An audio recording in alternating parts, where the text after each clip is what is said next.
Olá pessoal, tudo bem? Meu nome é Abílio Barroso, sou advogado desde 2002 e professor com titulação de mestrado. Hoje nós vamos abordar nessa primeira aula, no módulo do Direito do Consumidor, o tema, portanto, consumidor contribuinte.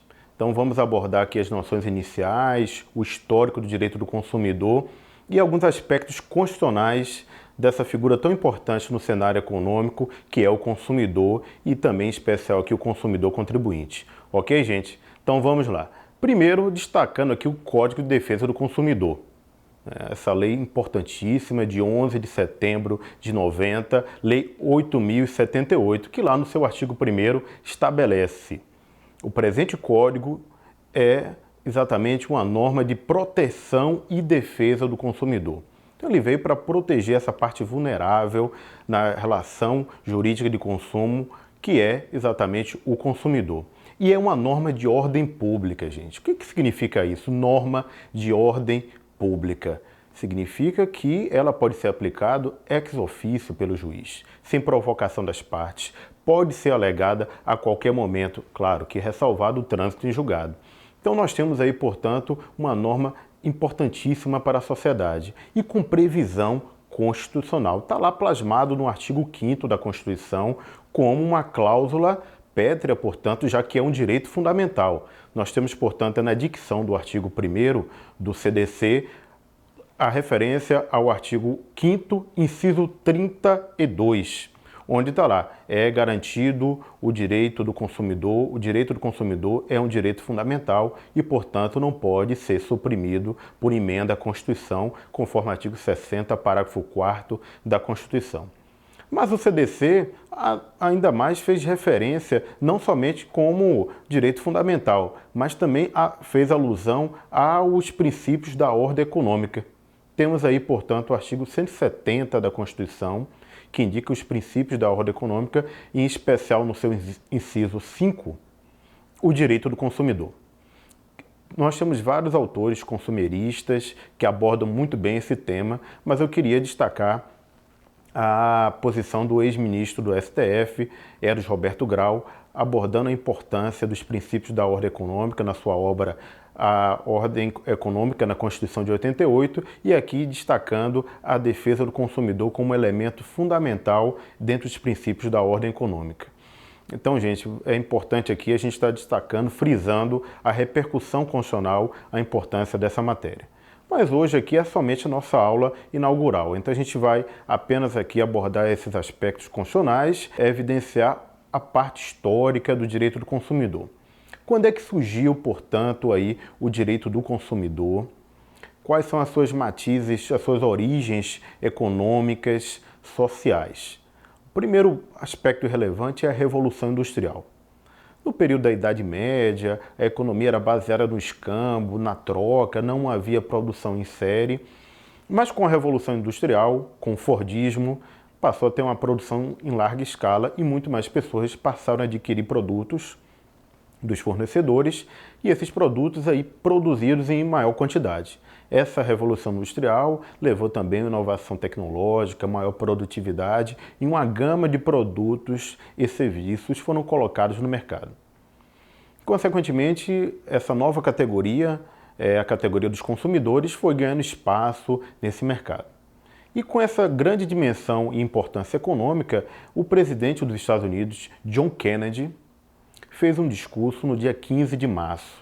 Esse discurso, no dia 15 de março de 1962, representa, portanto, o Dia Mundial de Defesa do Consumidor, porque foi o presidente John Kennedy que observou.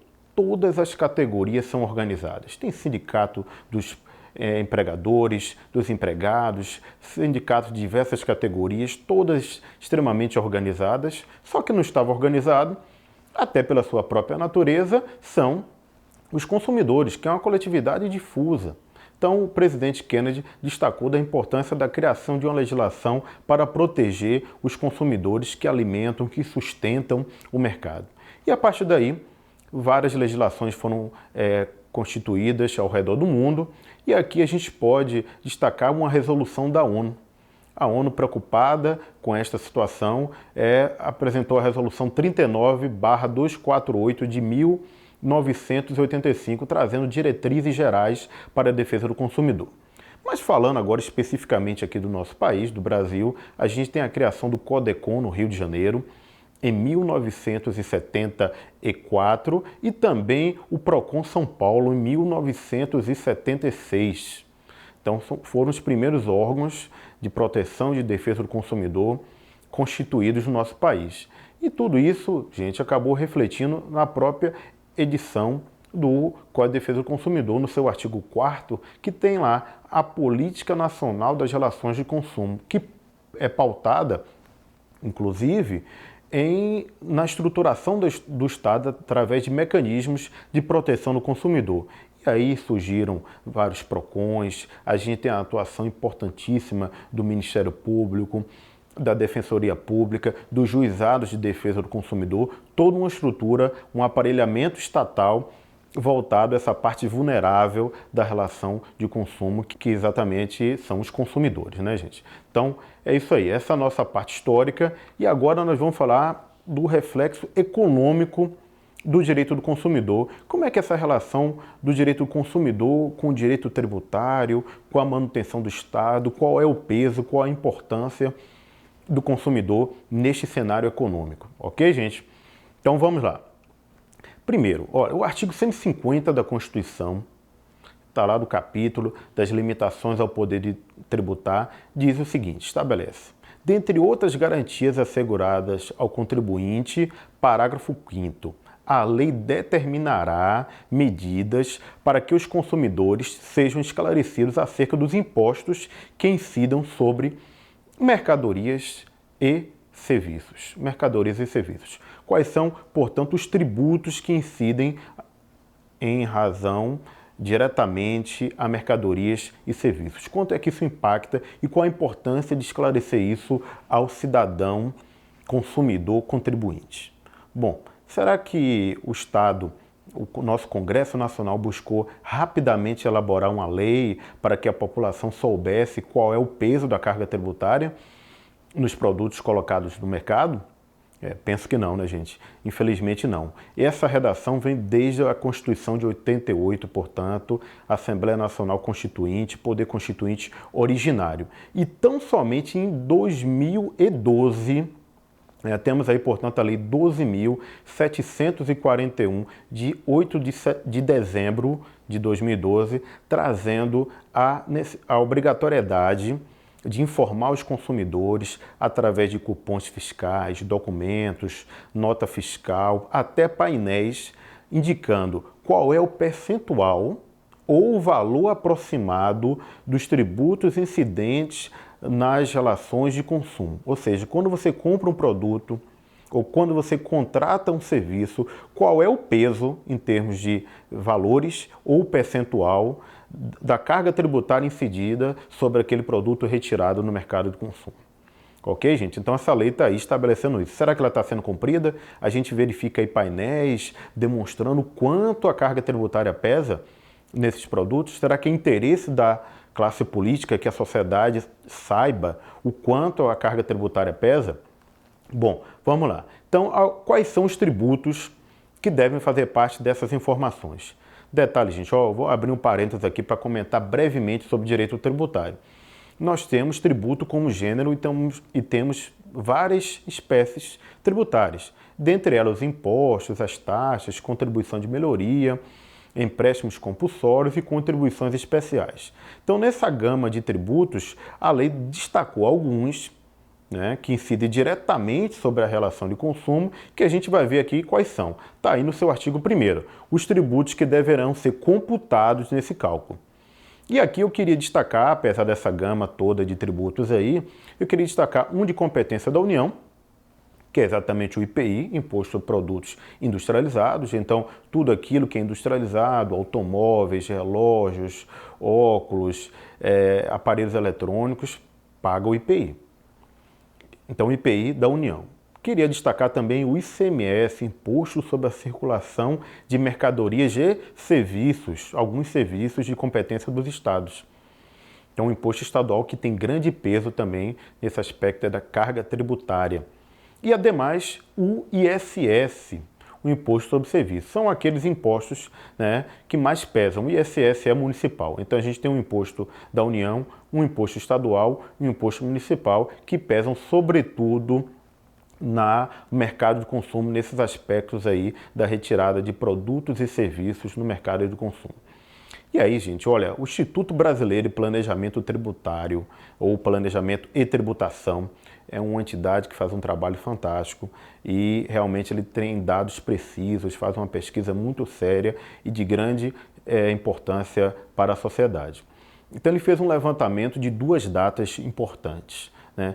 O Dia dos Namorados e as festas juninas, sobretudo comemorada aqui no Nordeste brasileiro. Então fizeram um levantamento do percentual da carga tributária no preço final de produtos que comumente são retirados no mercado de consumo durante esses dois períodos, Dia dos Namorados e festas juninas. Então, pasme aí, a gente vai ver o percentual, né? Olha lá, gente. Carga tributária. Aparelho de MP3, telefone celular, iPod, smartphone, 49,45% do preço do produto. Vale dizer, se o produto custa R$1.000, R$ 494,50 é apenas de impostos relacionados ao consumo, que são entregues para a União e para os estados. O peso é muito elevado. Bota e sapatos, de uma maneira geral, né? 36,17%. Buquê de flores, nenhum romantismo escapou da tributação. Calça jeans, camisa, champanhe, porque aqui foi Dia dos Namorados, mas bebida alcoólica, de uma maneira geral, a carga tributária é elevadíssima. Está aí no patamar de quase 60%, né? Então, joia, imagine só, 50,44%. Você que é um rapaz romântico, que gosta de presentear sua esposa, sua namorada com a joia, sabe que naquele momento, o preço da joia, você está entregando mais dinheiro para a presidenta Dilma do que para a sua esposa, em termos econômicos falando do presente. Afinal de contas, a carga tributária é de 50,44%. Então, mais dinheiro para o Estado na compra do presente do que para o seu ente querido. Então, realmente é muito exacerbada esta carga tributária. Mas vamos a outros produtos aqui. Quando a gente muda a página, normalmente as mulheres ficam muito chateadas e com toda razão, né? Dizem que é supérfluo, será que é supérfluo? Mas tá aí, gente, ó, maquiagem nacional importada. A importada chega a 69,53% do preço apenas de tributos, de impostos incidentes, né? Inclusive o imposto de importação, óculos de sol, óleo perfume, gente, nacional, o importado, percentual extremamente elevado, 78,99%. E nem a festa junina escapou, tá ali o nosso amendoim, canjica, chapéu de palha, cocada, refrigerante, além de não fazer bem para a saúde, não faz bem para o bolso, né? 46,47%, então um percentual extremamente elevado. Então, o IBPT fez esse estudo e é um estudo muito interessante que demonstra a importância do consumidor na manutenção do Estado, quanto o consumidor entrega de dinheiro para o Estado na aquisição desses produtos, né? Bom, mas eu queria ainda abordar um pouquinho mais esse aspecto de carga tributária, PIB, imposto sobre o consumo, para a gente demonstrar a importância do consumidor para o Estado e para as empresas. Claro que o percentual ali vai para o Estado, o outro é para as empresas, né, em razão da sua matéria-prima, em razão do pagamento de funcionários, de investimento em tecnologia. Então, quem acaba sustentando o mercado é o consumidor. Por isso que a Constituição colocou como princípio da ordem econômica a defesa do consumidor. Pois bem, PIB, né? Todo mundo lembra aí. PIB significa Produto Interno Bruto. É o somatório das riquezas produzidas num país em determinado período. No caso, um ano, né? O ano calendário. Então, vamos fazer uma conta aqui, regra de 3. Digamos que o Produto Interno Bruto brasileiro é um pouco maior do que isso, mas vamos falar aqui de 4 trilhões de reais. Digamos que a carga tributária arrecadada seja de 1 trilhão. 4 trilhões, 1 trilhão arrecadado, 1/4, né? Então, 25%, né, seria o equivalente da carga tributária se 1 trilhão fosse recolhido na proporção de 4 trilhões. Isso representa em dias, fazendo regra de 3, 4 trilhões significa 100%, que dá 365 dias. 1 trilhão, 25%, aproximadamente o que? 91 dias. Então nós temos aí, portanto, uma regra de 3. E como é que é na prática? No Brasil de hoje, dados aí levantados, né, deste último ano, indicou que a carga tributária brasileira está em 41,37% do produto interno bruto brasileiro.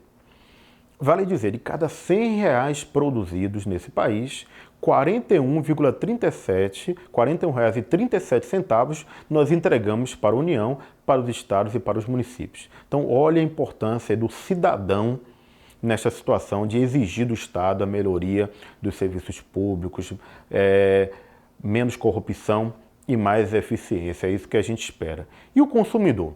Consumidor, cidadão consumidor, representa 23,28% do PIB, somente sobre os impostos sobre o consumo. Significa de cada R$ 100 produzidos nesse país, apenas no que se refere a mercado de consumo consumerista, 23,28%. Ou seja, nós brasileiros trabalhamos 85 dias apenas para pagar impostos sobre o consumo e se for somar todos os tributos, nós brasileiros trabalhamos 151 dias.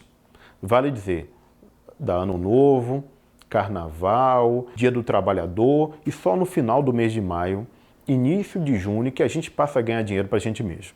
Então a carga tributária extremamente pesada e o cidadão contribuinte tem muito a exigir do Estado e de uma boa qualidade no atendimento também das empresas e tudo mais. Tá certo, gente? Vamos lá.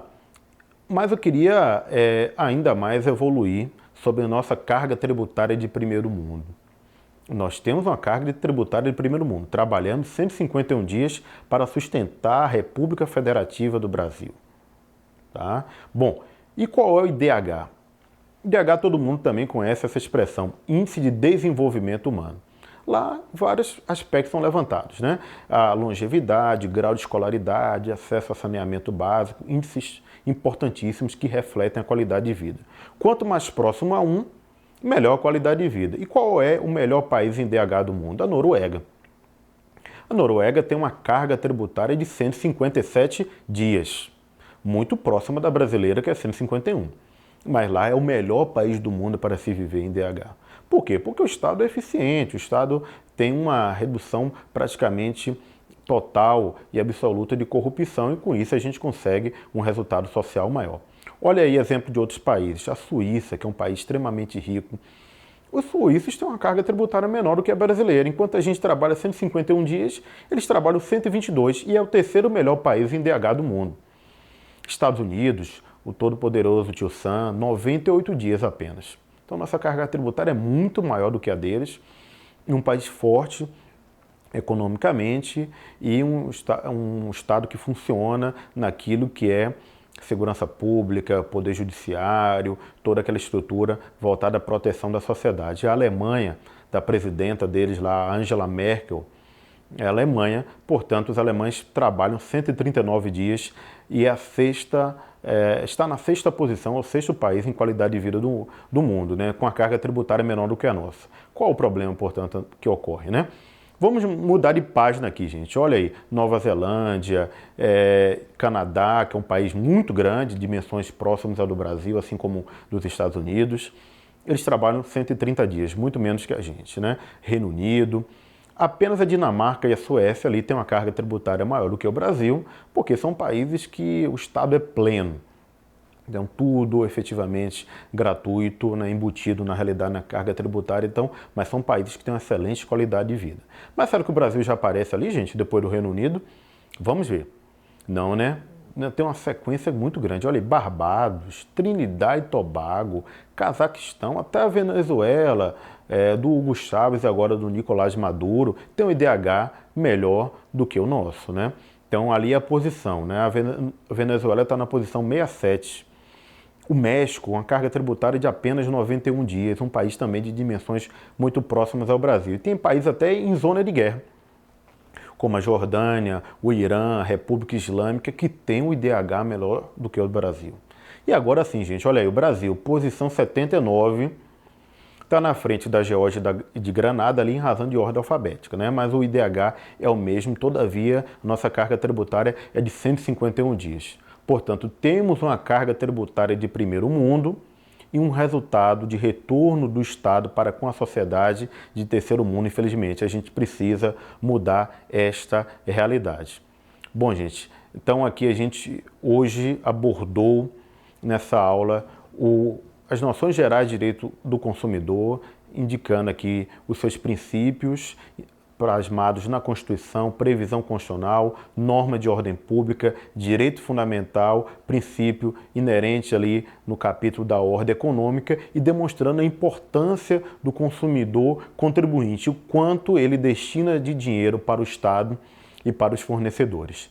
Bom, então tá aí, que se você gostou da nossa aula, curta a aula, curta a fanpage, está ali também a página do Simpósio de Direito Público, visite lá a nossa página, porque a gente vai ter muita novidade por aí. Um abraço, gente, até a próxima.